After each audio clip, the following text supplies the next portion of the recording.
there because there's a fallen log thorn here with a lot of thorns.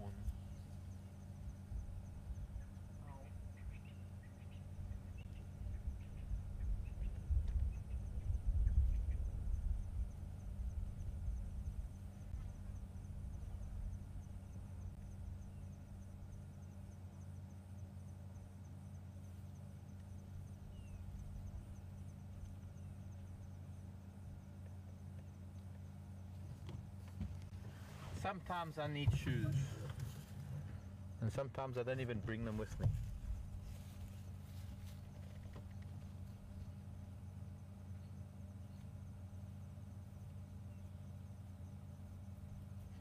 I can't even get there.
Light is good.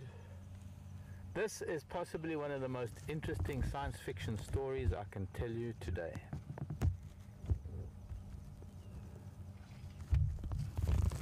And I'm trying to find there, trying to get it, there we go, then I don't have to hold it. Interestingly, there are a few ants on it, but what these are they the cocoons of a very, I don't even know what adjective to use. Quite an incredible wasp, actually, and I'm going to be back in a second.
Sorry, I thought I saw something behind the vehicle.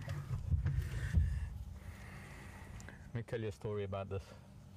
Might take a while. I'll put my earpiece back in case Alex needs me, but hopefully not. I don't even know where to begin. Wasps are really, really incredible things, and a lot of people don't really like wasps because maybe people think that there are only a couple of species of wasp and they just sting, and that's not really the case, because there are wasps and their cousins that perform an incredible array of functions in nature, and this particular wasp is one of the most intricate and one of the most amazing. Now, what we're looking at here are dozens and dozens of cocoons of this particular wasp species. It's a species we call a super parasite, really. It's a species of parasitic wasp.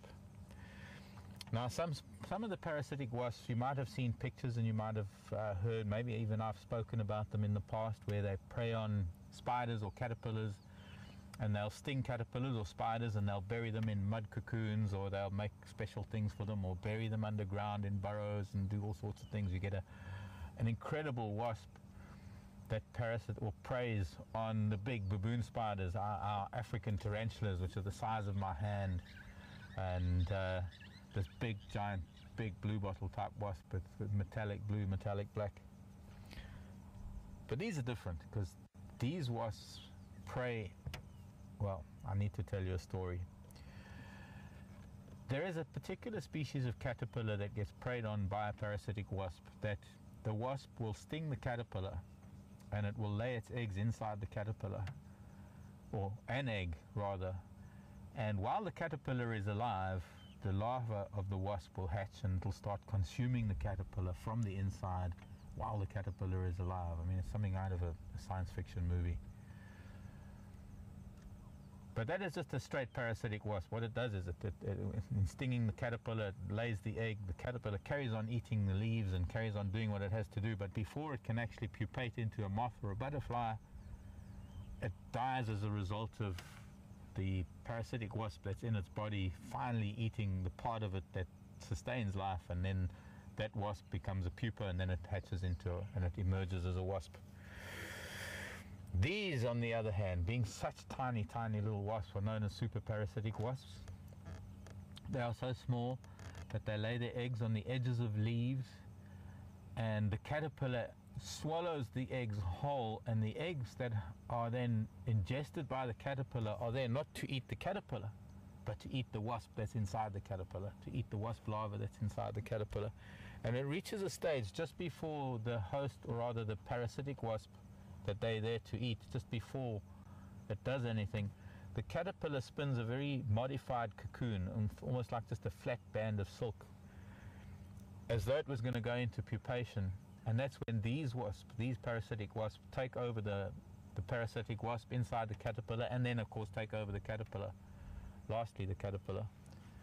And they then emerge out of the wasp that's inside, the wasp larva, which is inside the caterpillar, and they come out as larvae, pupating as they emerge from the caterpillar and creating these tiny little cocoons, and within 24 to 48 hours they all emerge as tiny little super parasitic wasps. So this is telling me that there was a caterpillar on this branch that, instead of having one parasitic wasp emerging out of its back like something out of a science fiction movie, there were actually, if I can count, 2, 4, 6, in a size of maybe my pinky, the nail of my pinky, I can see more than a dozen. So they're probably close on 100 super parasitic wasps that emerged out of one caterpillar, or rather out of one wasp larva within the caterpillar. I hope I'm not confusing you. I wish I could explain the story better, but it's only through watching them, it's only through seeing this time and time again that I've learned such amazing things can happen in nature. All of these little cocoons have hatched. These are all tiny little silk cocoons. They're all got little holes in them. I don't know. If I bring it closer, do you think you could see anything rather than zooming? Yeah, it's too close. Is it too close? Well, anyways, maybe, I mean, zooming should be fine anyway.